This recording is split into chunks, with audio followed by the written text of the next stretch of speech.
What's going on, everybody? Happy New Year. Welcome to the wrap-up presented by Mercedes-Benz. The quarterfinal round of the college football playoff is almost complete. Georgia and Ole Miss battling it out right now. We will get to that highlight when it goes final. But welcome on in alongside former NFL QB Matt Sims. Skubie Mageza is in the house as well. What have we learned in the quarterfinal round? Well, one of the big things we have learned is there will be a new national champion as Ohio State ended their reign to try and go and repeat this year at the hands of Miami. We'll also get to the highlight as well as a full preview of the semifinals in just a bit. But let's go ahead and dive right into some of the most exciting highlights that we saw in the quarterfinal round. We start with Alabama and Indiana, guys, out of the Rose Bowl. Look, the narrative has been starting to build surrounding the SEC and their lack of success in the college football playoff as of late. Alabama's performance didn't help. Here we go. 4th and 1. We're going for it here, Matty. Man. I don't get it. I mean, second quarter, it's a 3-0 ball game.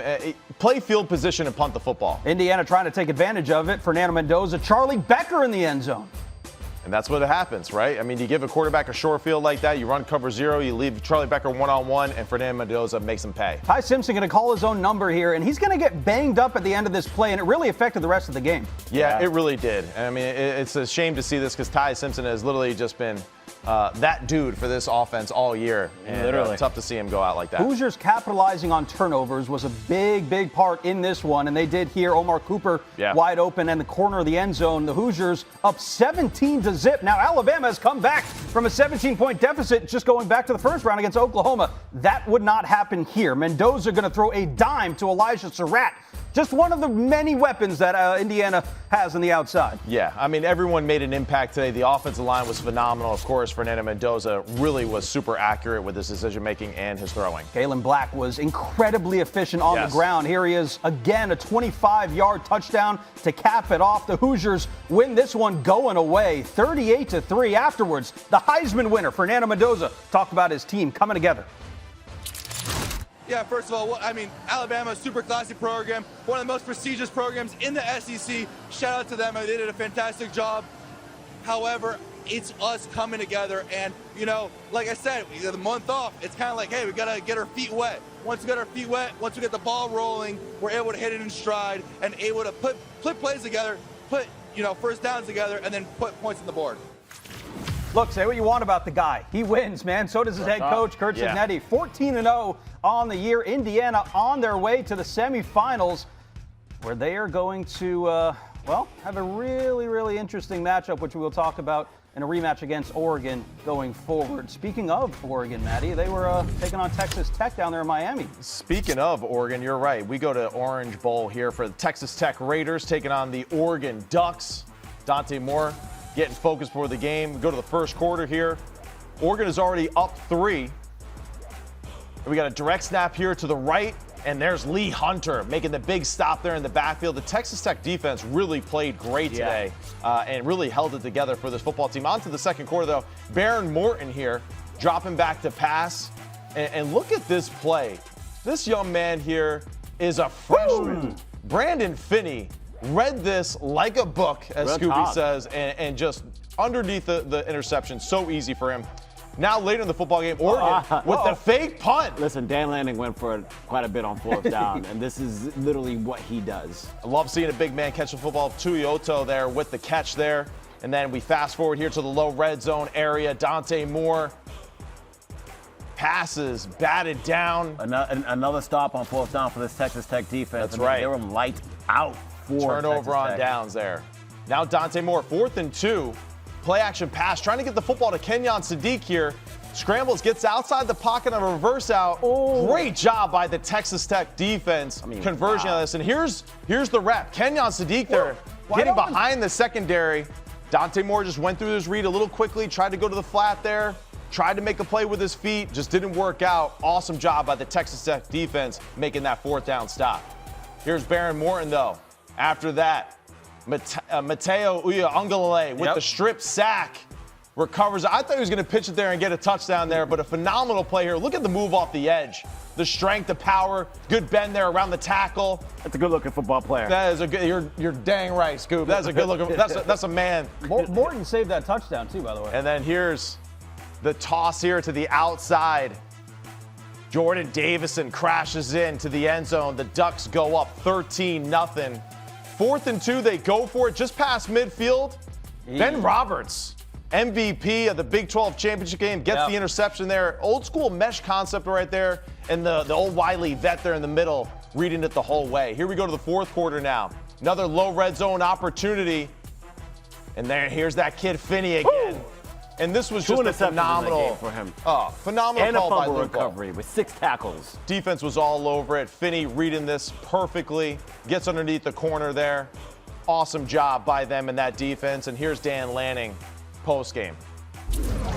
Yeah, just the variety of ways that we can win games. You know, throughout this year, we showed it to our guys earlier this week. We talked about being battle tested. We've done it in overtime. We've done it on offense. We've done it on special teams. Today we did it on defense. Right? Defense played their ass off, and our offense went and punched it in when it mattered most, out-physicaled our opponent at the end of this game. Right? That shows up every single day in practice, and I'm really proud of our players for doing that. This group is heading to a national semifinal, Atlanta for the Peach Bowl. What does that mean to you in this group? That means not done yet. I mean, it's not done yet. We got a lot of work to do. We're excited about it. Can't wait to go to the doctor, see what we got to fix. Excited to see who we see. Congratulations. Thank you so much.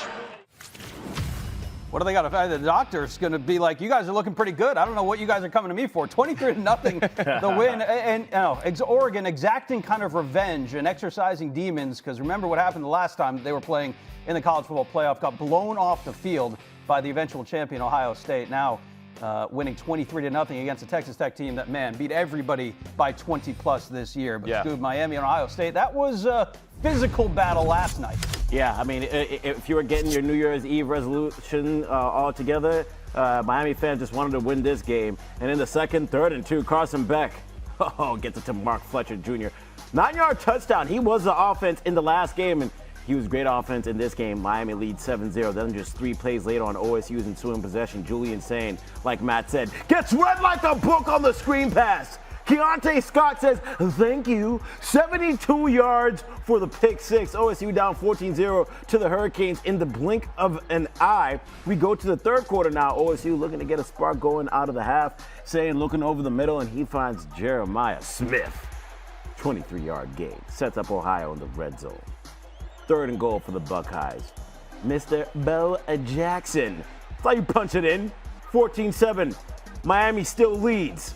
Next possession for Miami. It's 3rd and 9. Carson Beck hits Malachi Tony. Watch this. Loses the ball, but somehow gets it back for himself. Wild. Able to recover his own fumble. Just a wild play. Athlete. What a hit by Caleb Downs. Right? Yeah. Miami will get a field goal on this possession. They'll become the first team to score 17 points on Ohio State's defense with a 17-7 lead. 4th quarter. It's 4th and 2 for the Buckeyes from inside the 15. Saying tosses it to the man. Jeremiah Smith, ain't no way you stop him once he gets moving like that. Yeah. It's 17-14. Miami still leads, but Ohio State creeping back into this one. Less than 4 minutes to play. 3rd and 3 for Miami. Beck is going to hit Charmar Brown for a crucial first down. Malachi coverage. Tony blocking there, too. Yeah, gotta love that. Beck, next play, hands it off. First down for Brown, under 2 minutes to play. It's 3rd down again. This time, CJ Daniels. Listen, they were 7 for 14 on 3rd down. This was the difference maker, and Michael Irvin was loving it. 2nd and goal now. Brown gets a handoff. I mean, this was basically his drive. Yeah. And Miami, this is their game. Largest upset in the 12-year history of the CFP, a 24-14 win. Let's hear from Day after the loss. We worked really hard during the last 3 weeks leading up to this game to come out of the gates and win the first quarter, win the first half, be ready to go. I thought we had an excellent plan on that and what we did. I think the guys bought into it, but at the end of the day, we didn't get it done. And that starts with me. And it goes down from there. So, I take responsibility for not getting the guys ready.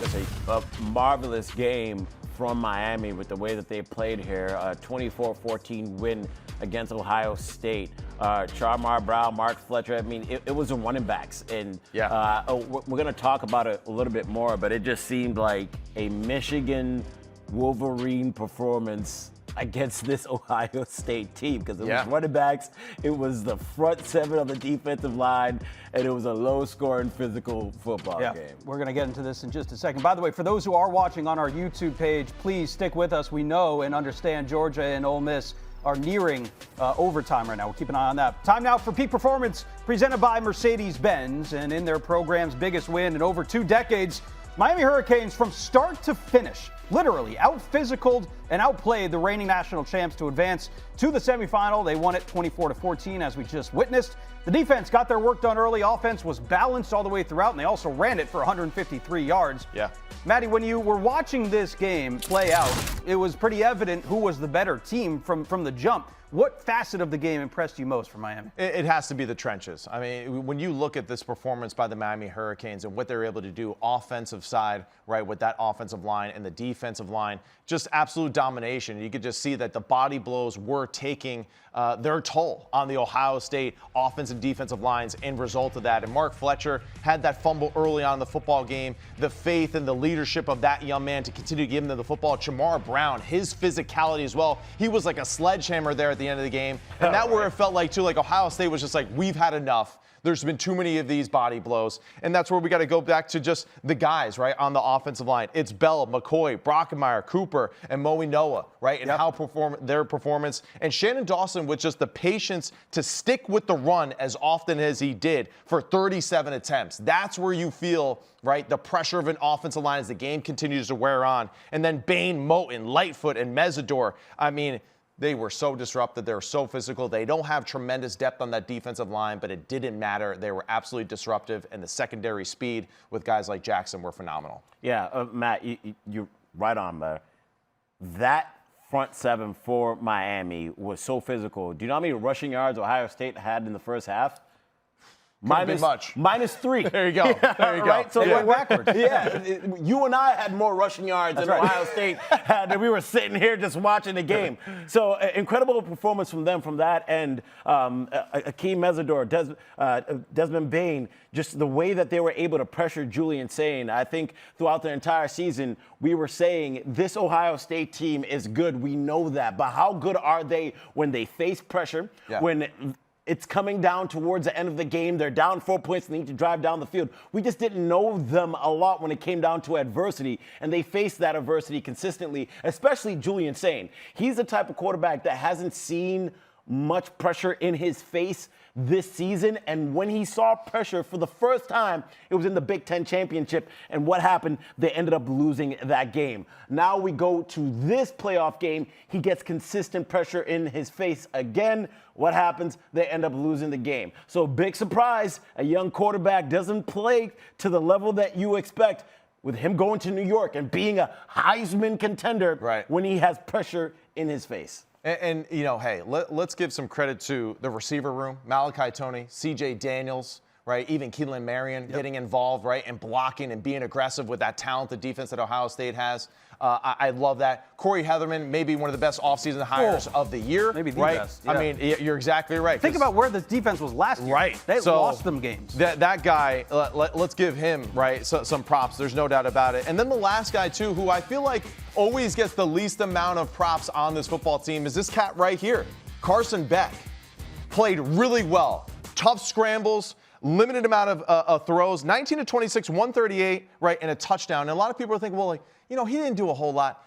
Carson Beck for 2 weeks in a row has played high-level NFL football. He's played NFL playoff football. And at this moment, to me, Carson Beck rising back up on that draft board for me. I think Fernando Mendoza is the best quarterback in college football. I want to say right now, number 2 is Carson Beck by the way that he's playing, because it's not easy to play with limited reps like that and to play a style where it's like, hey, we're going to run it, we're going to be physical. You need to make the right decision of the right throw in critical moments. He's done that 2 weeks in a row, and that dude is playing absolutely phenomenal football right now. His experience at the quarterback position showed. I mean, this is a guy who's only lost 5 games in his entire career as a college football player. And sometimes you just needed him to have that calm presence. The guys in the huddle could look at him and be like, okay, he's been here before. He understands the situation.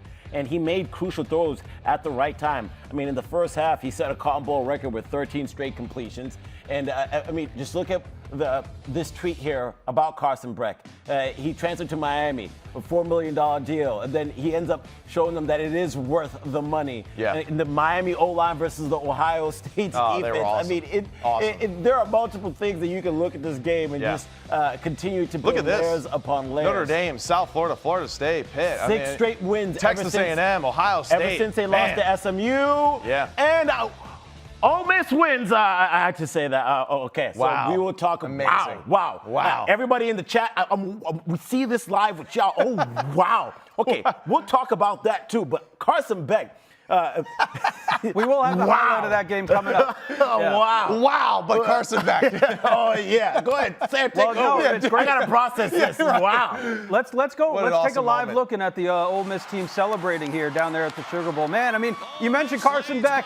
He led that Georgia team to a college football playoff, and there was a chance he was going to be playing against them. Instead, he's going to be facing off against the Ole Miss Rebels. And man, guys, real quick, what a second half for that guy right there, Trinidad Chambliss. Get a look at the winning field goal. By the way, that guy should maybe get the game ball. You're right. You're right. I mean, 2 50-yarders there. How long was this last one to win the game? I'm not sure. It wasn't short. I got you in a second. I'll tell you. Man, but what an impressive. Canaro, Canaro's been awesome. I mean, it's just, when you see special teams come into play like this, and I mean, you got to think, too, for Georgia, converting on the fake punt there on the fourth down, 47-yarder. Yeah. Man, hey, somebody draft that dude. Yeah. All right, like, he really was unbelievable tonight.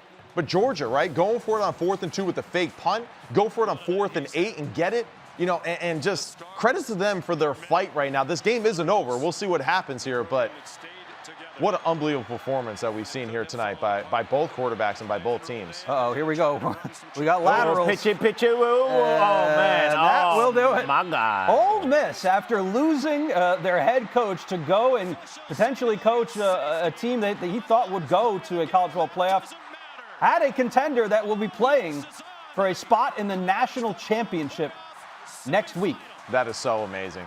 That's so Lane, actually, to leave their team and for them to still win. I know, right?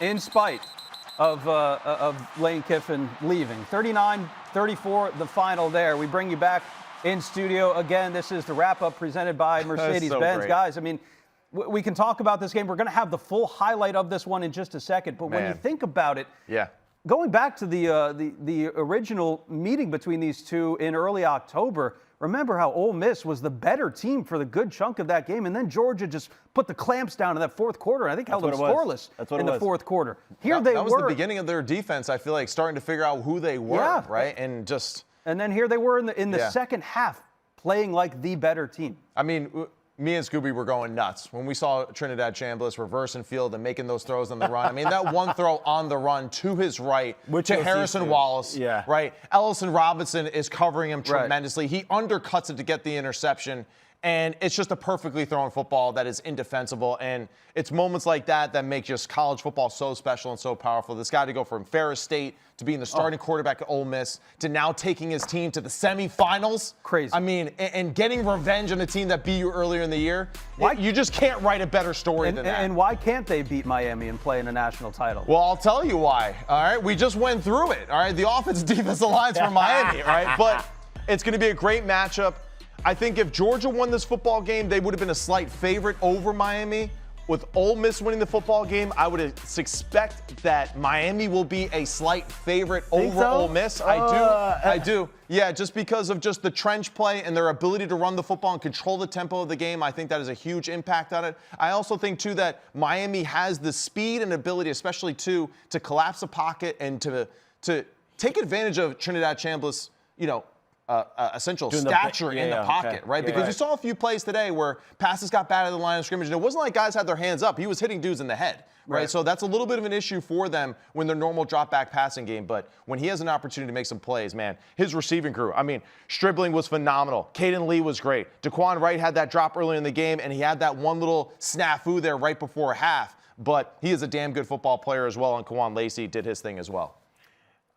Man, I know, dude. This is awesome. This is so great. We are fans just like y'all, but let's talk about the game, because I think Trinidad Chambliss is the most impressive player left outside of Fernando Mendoza. Matter of fact, you know what? I like Chambers more than Mendoza right now. Really? Okay. I really do. Just some of the plays that he was able to make, because it wasn't just like he was going through his progressions. There were times where there was nothing there, and he just had to make it happen. Right. And he made it happen multiple times. The defense stepped up. In the fourth quarter, he had 127 yards passing, right? I mean, he was the team in the fourth quarter. Total flip from that first time, right? Exactly. Yeah. So the first time it was Georgia that controlled the fourth. This time it's Ole Miss that controlled the fourth. Gunnar Stockton took some shots, and I'm being told that we have the highlight. This is my first time reading it. We're about to get into it, everybody. That's what it's all about. Here we go. It's the Sugar Bowl. We have the Ole Miss Rebels taking on the Georgia Bulldogs at Caesars Superdome. And we're going to pick this up in the second quarter. Gunnar Stockton and the boys are up 7-6. Trinidad Chambers finds Luke Haas for a 3-yard touchdown. Ole Miss will go for 2 and not convert. Haas. They would lead 12-7. We fast forward. Keep your eyes on the screen here. Gunnar Stockton is going to roll left. Throws the ball and gets folded like a lawn chair before he hits Cash Jones for 26 yards. God. Another look at it, because if this was Sonic, there'll be gold coins all over the floor. It gets better every time. Yeah. And then he runs it in. Yeah. Literally the next play, they give him the ball and he runs it in. Georgia leads 14-12. Man, is he a tough SOB or what? We go to later on in the second. Kwan Lacey takes the handoff and he fumbles. All out. Elijah Griffin picks it up. Elijah Griffin with the forced fumble. Dalen Everett with the return for a 46-yard touchdown. Georgia extends the lead 21-12. We go to the third quarter. Kwan Lacey is going to get the handoff. And he just makes it happen here. He was huge in this game for Ole Miss. Kirby lost his mind there with Dinkins on the edge there. He was the guy that was defending there. He thought there should have been a holding call there, and he was going crazy on the refs. Fourth quarter. This is what we were talking about, where Trinidad Chambers just completely took over. Check this out. This is like playing Madden. Wow. Just a playmaker type of situation. Gets into Kwan Lacey for a 4-yard gain, and then Trinidad Chambers does it again. Where's he going? Just going in circles. I don't know where. This is what I was telling you earlier. This is the type of stuff you do in Madden. Kwan Lacey takes a couple of hits. Look at the toughness by Lacey. 8-yard gain, huge play. And then Chambers, locked in at this point, still running around crazy. Look at this throw. Bang! Finds Harrison Wallace for a 45-yarder. Phenomenal play. Then Kwan Lacey would get the ball, punches it in for a 6-yard touchdown. They would have to go for 2 here because they went for 2 earlier, and at this point, we got to be able to get it. But this is easy. Oh, you can tell he's in the zone. One-on-one coverage right there. Wallace versus Dalen Everett. Going to win a lot of those. Gunnar Stockton trying to make a play here. Look out. Sack fumble. Going for it on 4th down. Perkins with the sack fumble there. And the fumble would lead to this. Heat check. 13-yard touchdown pass to Harrison Wallace. Rebels lead 34-24. If it was NBA Jam, that ball was on fire. Yep. But they would not go away quietly. Gunnar Stockton to Zachariah Branch. Man coverage. That closes the gap to 3. It's 34-31. Ole Miss, though, would get a chance to win the game at the buzzer. Field goal is good. 37-34. That is awesome. Would be the score there, and they would win it 39-34. Just an awesome game. 30 for 46, 362 yards, 2 touchdowns for Trinidad Chambers. Let's go. How can you not love that? I love it. I hope Ole Miss wins the national championship now. I really, that's how I feel after that game. I mean, that was just such a fun moment for all of us as college football fans. Devastated, of course, for the Georgia Bulldogs. They played phenomenal. They played tough. I think that in my heart of hearts, though, like when we watch these two teams play today, do you feel like either one, right, can win the national championship? So hold on. The game's still going on. Oh, what happened here? On the kickoff, there was a safety because he threw it backwards and it went out. I think it hit the pylon? Oh, it did. Okay. So Georgia's going to get another play. Now, I believe they'd be down 1, right? Because, What is going on, America? Well, if it was a safety, they'd be... Okay, so then they kicked an onside kick. So this is the last play of the game. Very few people are moving. They're going to try to A little pitchy woo. This never works. Now, Georgia's had some time to try and set this up here. Lawson lucky at the 35. All right, the longer this play goes, the more nervous you should get, though. You think so? I mean, no, it's finished now. you never do. We got to start. Seen some wild stuff. It's done. We got to start going north and south. There we here. go. No, that's the throw that does They got the black. They got a block in the back there from a Georgia player. That was a forward pass. This game's over now. Oh! There we go. Well, look, if that doesn't kind of sum up the game for Gunnar Stockton, man, that epitomizes it. Man, One got more for hit. Gunnar. Look, we'll get to the Ole Miss side of things, and we're obviously going to preview. Wild. We're obviously going to preview the semifinal game What's going on? coming up against Miami. I was wondering why he wasn't acknowledging my question. He wasn't even. We're kind of all over the place. The game's The game on was, right they now. were pushing off the stage there while we were still live. Let's get the Georgia side of this out of the way. If you're a Georgia fan, how do you feel about how this thing turned out? I think going forward, at least, maybe it's going to take some time. Obviously, this is a painful loss. But you've got a quarterback, right? You do have a quarterback. I mean, Gunnar Stockton's a phenomenal football player, and he matches what the head coach is trying to do, right? And ultimately, he talks about physicality and toughness, right? And Gunnar is the epitome of that, right? I mean, it literally is, like, just the way that he plays. And what they did in the transfer portal this past year was phenomenal. We saw Zachariah Branch. Right. Huge move by him. Of course, Kirby has the ability to make the right decisions at the right time to save his team and to get them out of jail. And in certain situations, like that 4th and 2 with the fake punt, the same punt that they stole from Marcus Freeman in Notre Dame against Arkansas. And then, of course, too, just Gunnar's ability to make a great throw on 4th and 8.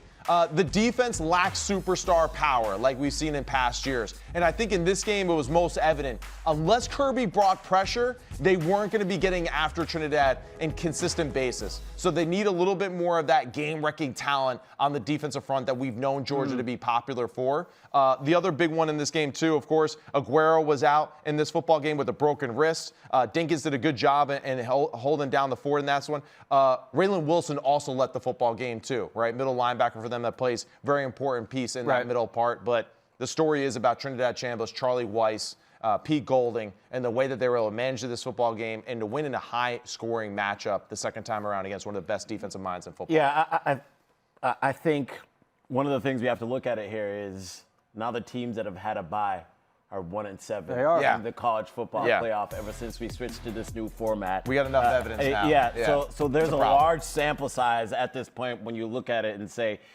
do we really want that bye week? Fernando Mendoza, even though Indiana was the first team to be able to get a win after having a bye, prolific offense. We'll talk about that a little bit more. But that he said we even had to kind of get it together. We were a little bit rusty. Having that much time off can definitely be damaging. But for Ole Miss and Trinidad Chambliss, they were rolling. Here's how he was in the second half. 13 for 16, 202 yards passing, a touchdown. I mean, it was just a surgical performance from him. It was a clinic. And just know this. He can become a Division II national champion and a Division I national champion. Love it. In back-to-back years. Yeah. How great would Trinidad that be? Chambliss is such a great story. Any underdog, anybody who has dreams of playing at the next level, of going D2 to D1 and thinking that you can do it, Trinidad Chambliss has just showed you that there is a way and it is possible. So shout out to him and this team for galvanizing each other, getting together. There was so much going on with the Lane Kiffin stuff, and they were able to get to this point. They've won 2 playoff games, and Lane Kiffin might go to a point and never win 2 college football playoff games. So, plenty to be said there, but we got to talk about this Indiana game, as I just mentioned. Yeah, we talked about a couple of the games. Let's talk about the Indiana Hoosiers, guys. Number 1 team in college football playoff. Completely embarrassed Alabama. I don't think there's any other way to say it. 38-3, the final score. Heisman Trophy winner Fernando Mendoza had more touchdown passes than he did incompletions in the game today. Kalen Black, Roman Hemby, they rushed for more yards than Alabama had as an entire team offensively. Which aspect of this win impressed you the most, Matty? I think it's everything. I think it's just the team ball that Indiana plays. It just seems like there's no weakness to this football team. And I asked you guys this question, too, earlier, right, when we were preparing for the show. You know, is Indiana the most talented football team in the college football playoff? Like, when I see them on the field, no, I don't think that they are. Now, they got some superstars in some key situations and key places. There's no doubt about it. There's some other teams that I feel like have more, like, talent and have more draftable-looking football players. In the NFL sense of the word, yeah. But this is where it just goes back to coaching. You know, Lane Kiffin left his team to recruit better talent. Cignetti went to Indiana, and he's just coaching the dudes that they got there and brought a few guys, too, that were undervalued from James Madison to the Division I level, like a Trinidad Chambliss.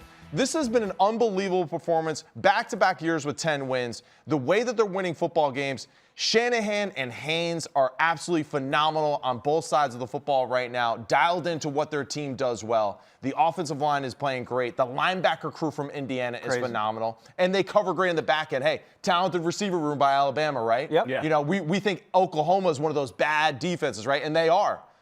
Look at today, man. Balance, man. Who was even more scary of a defense today for Alabama? Is Cignetti, has he surpassed a Ryan Day and a Kirby Smart as the best coach in college football?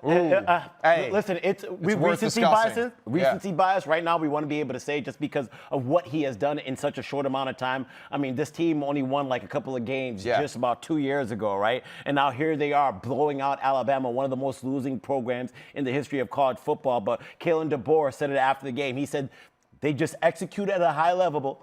Everybody feeds off of each other on both sides of the ball. And he said it's not just one thing. You got to tip your hat to Coach Cignetti and what he's done there. He has a certain attitude and a culture that he has built, which has leaked into his players. There's a certain toughness. They understand the situation. This offense is, in my mind, the best offense in the entire country. The whole year, I've said Mendoza and Surratt are the best wide receiver quarterback combination in the entire country. Healthy today. Omar Cooper, correct, healthy. They can beat you in so many ways. Alabama cannot, and we saw that. Ty Simpson went down, cracked his rib, couldn't come back in the game. Hopefully he stays and comes back a year for Alabama as well. All right, last but certainly not least, as we hit on 3 of the games. Yeah, that is a really interesting question. There was one game in the quarterfinal that I think a lot of us had a ton of questions going into it about what the outcome would be, and that was Oregon and Texas Tech. It quickly turned into a one-sided affair. 23-0, Oregon shuts out Texas Tech in the game. The majority of the questions surrounded the game about how was Oregon going to deal with this stout defensive line for Texas Tech, and it quickly turned into, hey, how is Texas Tech going to deal with the stout defensive line of Oregon? How did Dan Lanning flip the script? I mean, well, I think there's two things here that go into it. The loss to Ohio State a year ago, great learning lesson for them. And then obviously just we can see from today, they did not prepare at all for James Madison. They did not respect their opponent by the way that they played because they flipped the switch today, and guys like Mateo Uiagalelei were phenomenal. Tui Oti was phenomenal. Bear Alexander, the name matches how he looks on the field. Good point. Right? Amari Washington, physical bodies that were just making it just extremely difficult for Texas Tech, who have a good running game, right? We've seen it all year. They've run the football effectively, but that spread out formation, Oregon was just taking it apart at every single level. Bryce Botcher with the forced fumble there.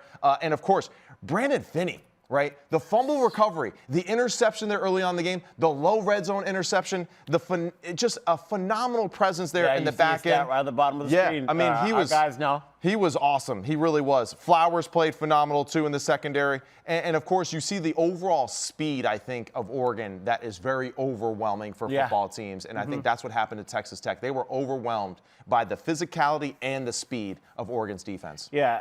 Oregon, as we've known them to be, was really aggressive on fourth down. Dan Lanning went for it several times on fourth down, 4 for 8 on fourth down in this game. And early on, some of them didn't turn into points, but it just showed how aggressive he is as a team. And Dante Moore, I mean, he didn't have the craziest game. The running game didn't really support him, but it was a solid performance, 26 of 33, 234 yards and an interception. But I think the way that he played while his team just averaged 1.4 yards per carry, which, by the way, they need to be able to figure out their run game more going forward because that is a part of their bread and butter. But this is why Dante Moore is going to be drafted in the first round, because he can do the things that we saw today. But this Texas Tech defense is a problem, and we saw them get fourth down stops. We saw them make key plays and turnovers, but the Texas Tech offense is what I didn't trust coming into this game.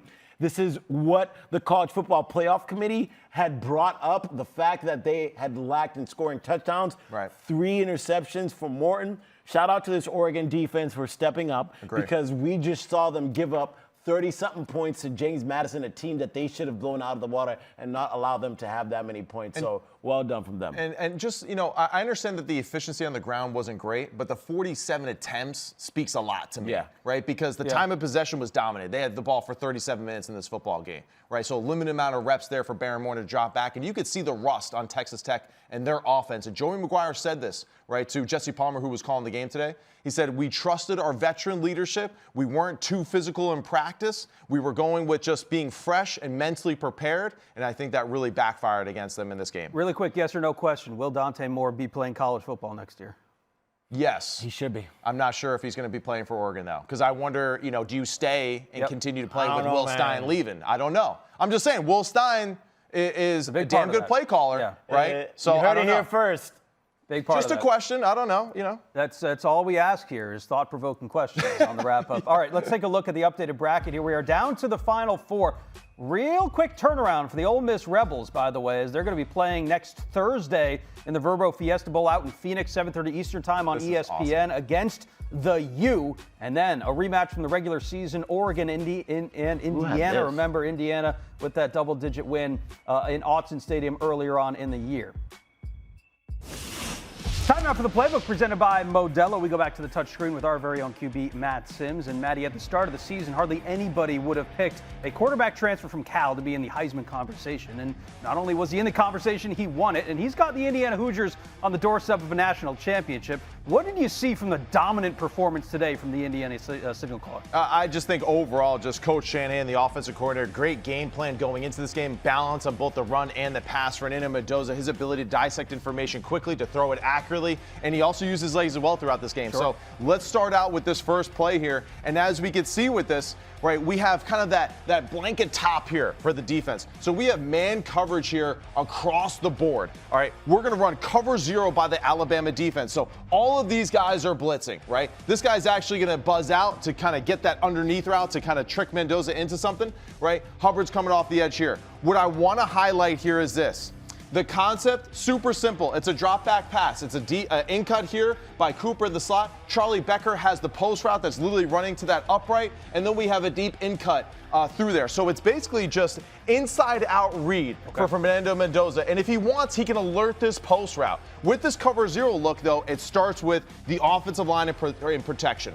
So here, the most impressive part. Great job by the offensive line. Hat for a hat. Everyone is accounted for. There is no issues whatsoever. Now let's look at Kalen Black here. Stepping up in the middle here into the A-gap. Nakai Hill-Green, big, strong linebacker. Watch him just absolutely stone this guy at the line of scrimmage. Bam, that's what I'm talking about. Now look at the space here. Cover 0. They sent the house. One-on-one coverage in the back end. Did a great job. Nowakowski chipping the edge guy here to give another second for Hubbard in the offensive line to get everything caught in the wash. But now you see Mendoza and his ability and why he's going to be playing on Sundays.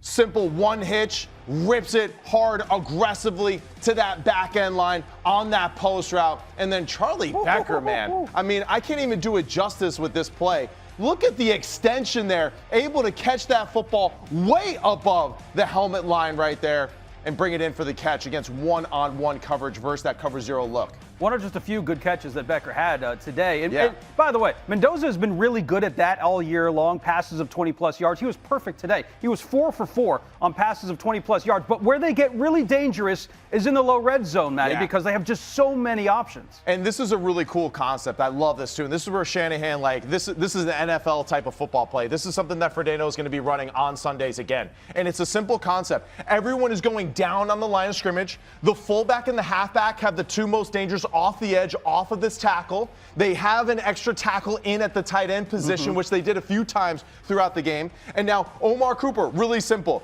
You are running full speed to the back pylon as fast as you can. Charlie Becker, the exact same thing, full speed to the back pylon. And now for Fernando Mendoza, which one to pick? You know why? Because it's man coverage. They're expecting all-out blitz type of look again by Alabama. It's goal line. Hey, Alabama is going to pin their ears back and play aggressive to stop the line of scrimmage stuff, but we have one-on-one in both receiver positions. And here, right at this moment, Fernando Mendoza, great job drifting after he reverses out on that play fake, gets away from the line of scrimmage, really making it difficult for the Alabama defenders to make a play. And now look at all the open space here for Charlie Becker if he wants to throw it there, for Amari Cooper over here if he wants to throw it. That's the one that he chooses. Beautiful little fadeaway throw right in stride, right in the breadbasket. Phenomenal execution by the Indiana Hoosiers in the low red zone area. Believe it or not, that was actually the longest drive for Indiana all day. It was 11 plays, 58 yards. Yeah. But they rushed it. And right before half, too. And they ran it for 40 of those yards, which really opened up the passing game. Go-to option all year long has been Elijah Surratt. He maybe ran the route of the day. Man, this dude, and we've highlighted this before when we've done breakdowns of them and the double moves that he could do so efficiently. And that's exactly what we do here, right? Amari Cooper here in the slot, slant and go. Real simple. We can't see Surratt here, but it's another slant and go against Dejon Lee, a freshman corner. Not really sure why we're putting a freshman on the most dangerous receiver on Indiana's staff, but hey, that's something that we can ask later on because it didn't work out. Now we have an extra tackle in the game here, a tight end, and see how it's an unbalanced formation, right, to the left side here. There's nobody over here, right? And still, we get one-on-one coverage by both receivers here in this situation. So this is where we're going to see just catch. He's going to shuffle, right? And then just a quick little hitch, right? Reset. After that double move now, let's just see from the perspective of Mendoza, right? As we're watching the receiver, man, it's already over. Yeah. Just that slight little move at the line there, and he gets Lee in that trail position. He's even, he's leaving, and now watch the accuracy by Mendoza. He knows that his receiver is tall and strong. He doesn't have to drop in the bucket. He throws it high. He throws it strong to that back corner, knowing that he can high point the football and get that touchdown. Really safe and accurate and high-level IQ throw by the quarterback there in a critical moment. Fernando Mendoza, the first Heisman winner to win a college football playoff game since Bryce Young did so in 2021. And if the Indiana Hoosiers are going to be playing for a national title, they will have to go through the Oregon Ducks in the semifinals, which we'll preview right now. The old adage is going to be put to the test once again at the Chick-fil-A Peach Bowl. It's hard to beat the same team twice. It's played out so far in the college football playoff, save for a Ole Miss Tulane meetup. But Indiana went into Autzen Stadium back in October. They put up 30 on the Ducks. They improved to 6-0 at the time. And they're going to meet once again in the semifinal in Atlanta next Friday, 7:30 Eastern time on ESPN. Maddie, what are you going to be keying in on in this rematch? There's that dude again right there with the pick six there in this big game. But yeah, I'm going to be looking again at the trenches in this football game. And I think this is where, Brian Haynes did a really good job of making Dante Moore at times, right, struggle in this football game, right? On the other side of it, you can see the loophole. His goal was, I'm going to run a lot of pressure. I'm going to try to be the aggressor here and get after Fernando Mendoza, in obvious passing situations. So it's going to be key for them to, of course, continue to run the football, effectively with Hemby and Black in the backfield, get those tackle-eligible plays, get the tight ends involved, overload the sides of the line of scrimmage, be physical, and then let Fernando just do what he does and be surgical in one-on-one situations, because if they're going to bring pressure, they're going to be one-on-one on the outside. Right. So Indiana, it's the same recipe as always. Control the line of scrimmage, make great decisions, run the football, be aggressive that way, and absolutely be surgical with your Heisman Trophy at quarterback. Yeah, Indiana did fine in their last game that they played, where they had over 326 total yards. But I go back to what I said about Oregon in the game today, how they had no running game, because when you look at how their running game was against Indiana early on in the season, it was 2.7 yards per carry, and they had 81 total yards. Yeah. I mean, they weren't effective in the running game, and at the end of the day, that's going to come down to the trenches. Dante Moore is going to be under pressure consistently against this Indiana front if they can't find a way to keep that pass rush honest, because we've said this time and time again this season, one of the best ways to stop an aggressive pass rush is to have a successful running game. Yeah. So you have a really good quarterback, you have the weapons that you can get the ball to, and you have a coach who's going to be willing to be aggressive and go for it on fourth down like you're seeing right here. So continue to do what you do. They are committed towards the running game because, like you said, Matt, still over 40 attempts at trying to run the ball, even though they average 1.7 per carry today. I think they have already seen the best defense that they're going to see in Texas Tech. Right. I think the Texas Tech defense is better than Indiana. So, you don't think so? I don't know, man. It's right there. It's got to be right there. It is. It definitely is. Especially it's a great point, Scooby, because I think, yes, I think talent-wise, Texas Tech is the more talented defense, especially with guys like Bailey and height and their ability to just wreck the game off the edge. Indiana doesn't have that, like, premier pass rusher. Kamara is a good pass rusher. He's physical. He's good against the run. But it's about the linebackers. It's about guys like Aiden Fisher, Elijah Hardy, Isaiah Jones, and their ability to keep gap integrity. And then also, too, Ty Simpson had a scramble here. They made him pay. D'Angelo Pons, Lewis Moore, Jamari Sharp, they're in the secondary, are playing some really good football. So they're not the most dangerous as far as just superstar power like Texas Tech. But as far as just the whole, they're one of the most impressive defenses that we have right now. They just know how to execute. They do. They do. They play great complementary football. They know, hey, and it's just like the old school thing. Trust what your brother on the side of you is going to do. I'm going to do my job. You're going to do your job. We're going to win the game. And that's exactly what Indiana does. And it's so cliche and boring, but it's true. And it played out in the first matchup. I mean, they held Oregon to under 300 yards. It was the only time that Oregon was held to under 300 yards offensively the entire season. Real quick on Dante Moore in this game, too, because today, 5 passes of 15-plus yards down the field. He didn't really try to air it out, and that really wasn't the game plan. The 79% completion percentage may be a little bit misleading.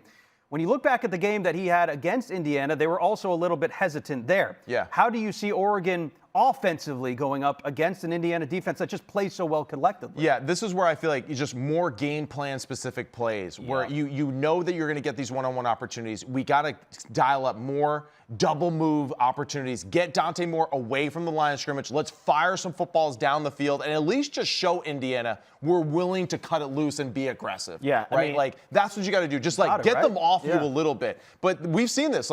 Bo Nix, Dylan Gabriel, now Dante Moore. I would say that's the one weakness of Will Stein and his offense. It is a little too dink and dunk and just ball control tempo stuff. And I just don't see enough of the aggressive creativity because I know how creative he is. He's one of the best play callers in college football. And they have the weapons. And they got the weapons. And we've seen guys like Malik Benson when he gets going. Man, Decory Moore, he was back today, so that was good to see him out there. Who knows, getting Evan Stewart back? Missed the opportunity to Kenyon Sadiq. So, they're right there. I think it's just that will be the difference in the game is if they can hit maybe 2 or 3 of those plays in the game, that'll make Oregon feel that much different about this matchup. And don't force it. That's right. Don't try to force it, even though you're which trying is to so put easy, right? Yeah. Because 2 interceptions were thrown by Moore when they met up early on in the season, and those 2 interceptions were pretty dangly costly. So take care of the football. Obviously, these are the things, the basic things of football. But I think when you get to this level of the playoffs, now you're playing professional football, right? No doubt. The margin of error is so small. So turnovers are costly. Special teams will be costly.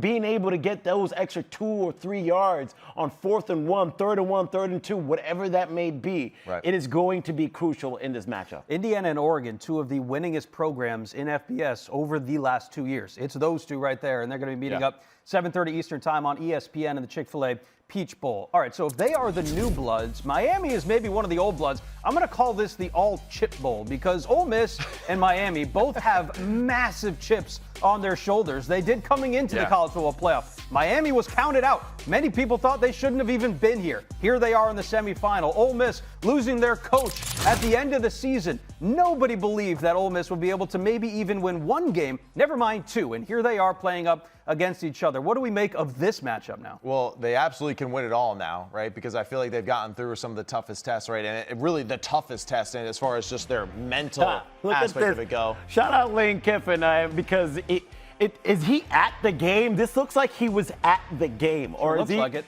Yeah. Looks like he's up in a booth. He just left his kids there. No, I feel like he would get cooked if he was at the game by Ole Miss fans because, well, if he was, good for you, Lane. But I don't care. You know he's trolling. You know he's feeling it a little bit. How do you think he feels? What do you think Lane Kiffin feels right now? I mean, he'll say that this is the greatest team ever and all that kind of stuff, and he'll make it about him, right? And that he's great at doing that. I feel some sort of regret.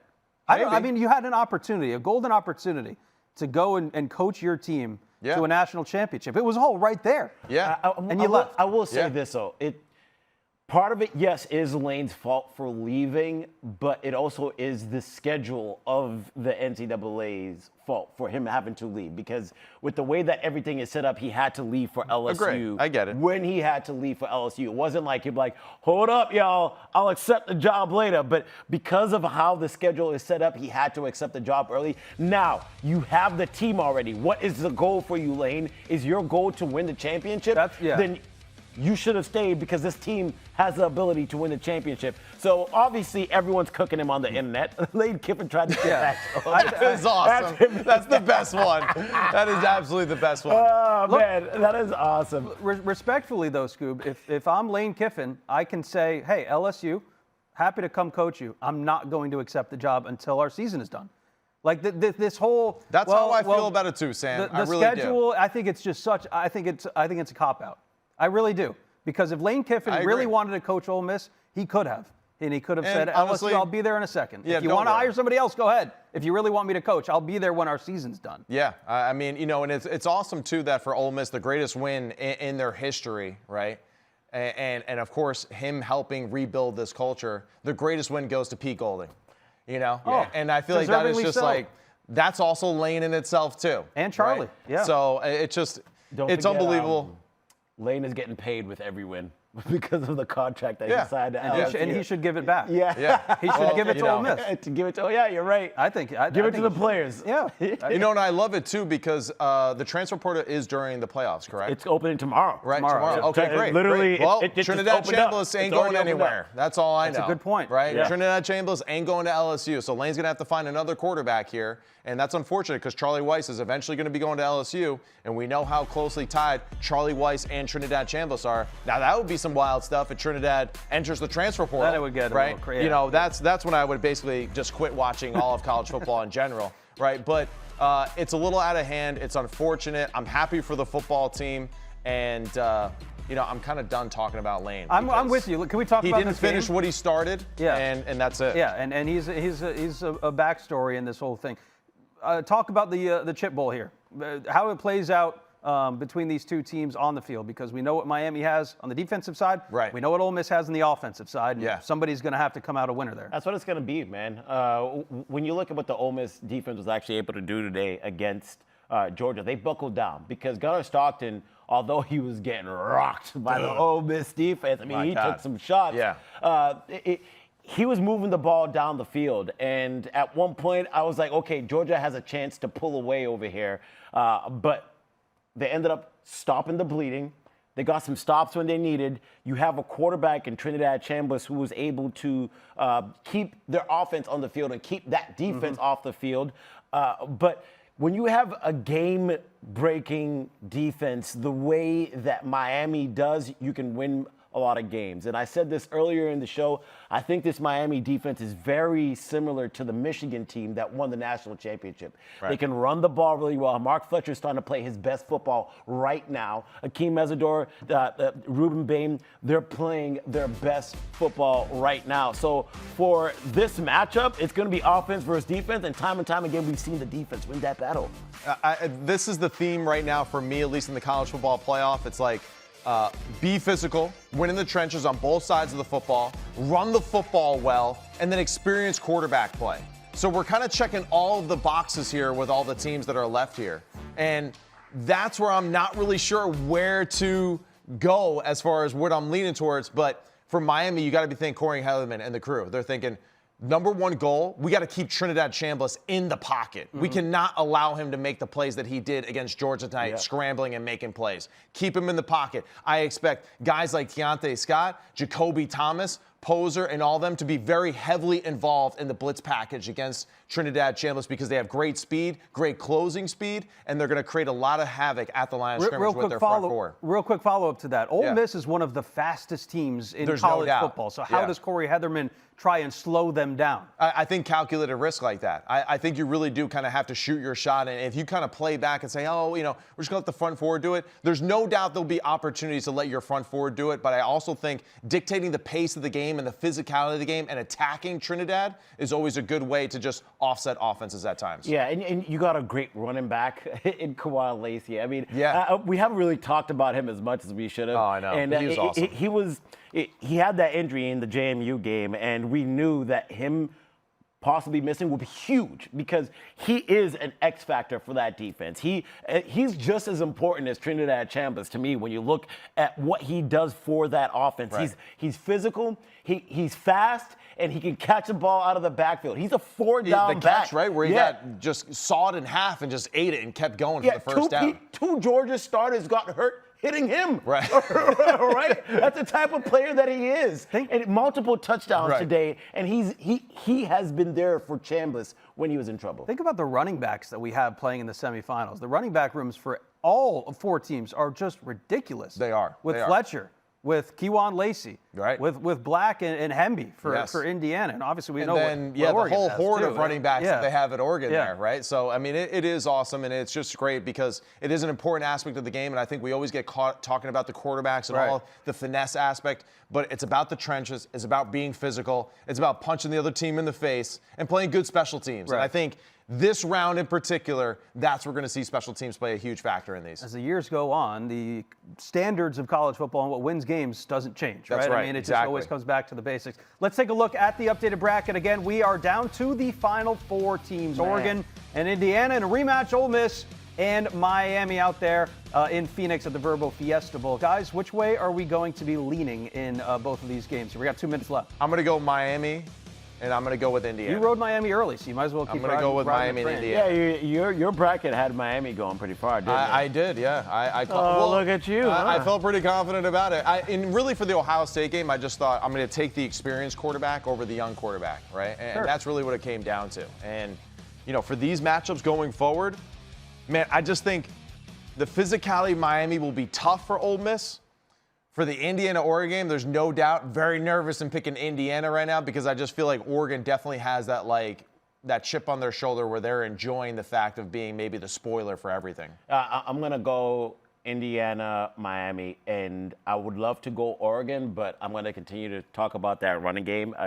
Right now, it ain't clicking. And the teams that typically do well in the CFP that have won championships in the past, their running game was clicking towards the end of the season. So I'm going to take Indiana to win that one, and then Miami. I just think I think it's pretty cool. Just after the Miami-Ohio State game last night, coming into today, every single head coach had either coached or assistant coach under Nick Saban. It's a Nick Saban coaching tree right now. Right, but the only exception was Alabama. Right. They were the only team that didn't have a coach head coach that coached under Nick Saban. But here we are, all 4 teams have a coach that coached under the legend Nick Saban. I'll go with Indiana, and I'll go with Ole Miss. Why not? Because I'm a big believer in destiny. I kind of want to go Ole Miss, but I'm leaning on defense. I won't be surprised if it goes there. All right, very good. Can't Indiana, be we all agree. Any way it goes this now, is so good. We're going to see good football, and that's what matters. So many good storylines. All right, guys, we are going to be back with you after that Indiana and Oregon game in the Chick-fil-A Peach Bowl on January 9th, 11 p.m. Eastern Time. That will do it for us. Thank you so much for watching the wrap-up presented by Mercedes-Benz. For Matt Skoob and our entire crew, I'm Sam. Happy and healthy New Year, everybody. Where the hell did that come We're in a club, Matty. You didn't know that? When Metzger's doing the show, just be ready for it. You're right.